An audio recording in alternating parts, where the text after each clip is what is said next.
Hello everyone, my name is Hipkin.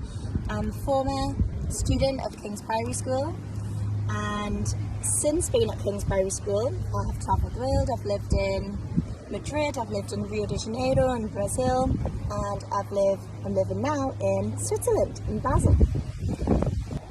It's normally much warmer than this, but it's just got a bit colder.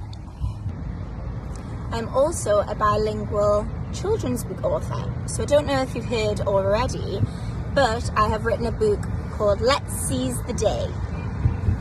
In Spanish, that is Aprovechemos el Momento. So it's a book in English and in Spanish, and it's meant for bilingual learners across the world.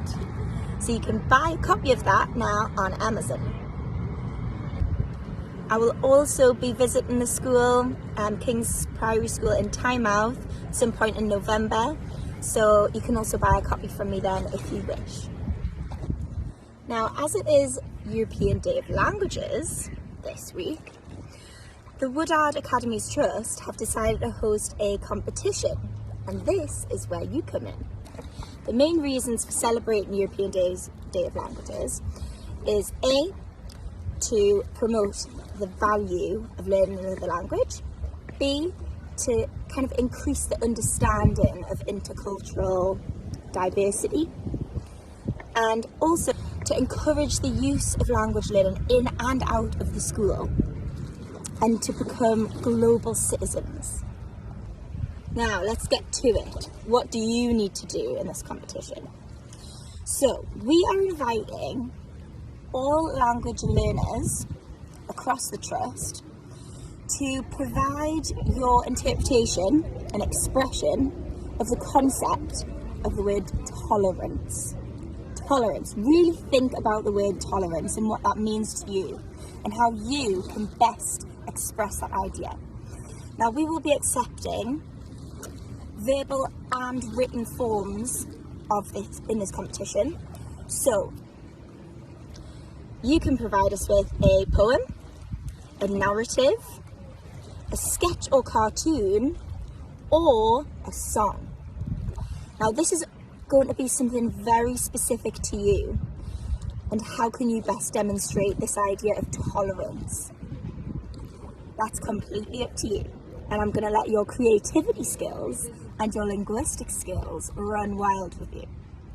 Now, the most important thing is that this representation, this expression of yours, whether it's verbal or written, must be in a language other than English. So I invite you Spanish, Portuguese, French, German, Italian, all of these different European languages that you can think of. And the categories are Key Stage 2, Key Stage 3, Key Stage 4, and Key Stage 5. So there's 4 categories. And the prizes within those categories are a £50 voucher, a £20 voucher, and a £10 voucher.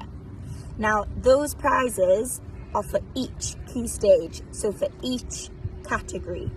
So in total, there'll be 12 prizes to grab your hands around. So who's going to be those 12 winners? If you are one of these 12 amazing, intercultural, bilingual, trilingual learners, then the outcome of this competition will be that your entries will be included in the Woodard Academies Trust brochures and spread across the academies. So your voice will be heard in many different languages. This is the last thing that you need to remember. There's 5 details that we want you to include in your entry, whether that's written on the back of your paper or it's included in your song or recital. So we need, firstly, your name, secondly, your age. Oh, the wind's picking up. Thirdly, the language used. Fourth, your class teacher. And finally, the school that you go to. That all those 5 details must be included in your entry. And your entries must be submitted to the head of department. Now let's just reflect on the word and the concept of tolerance. Really think about what it means. Look at the definition in all different languages and really let your creativity skills run wild. But please remember the essence of European Day of Languages and use your languages to the best of your ability. As a fellow language learner and linguist, I can tell you that creativity will get you very far in the language learning life. So with that in mind, good luck to you all. Bonne chance, buena suerte, boa sorte, and whatever other languages you like. Good luck everyone, and happy European Day of Languages, all the way from Basel in Switzerland. Bye!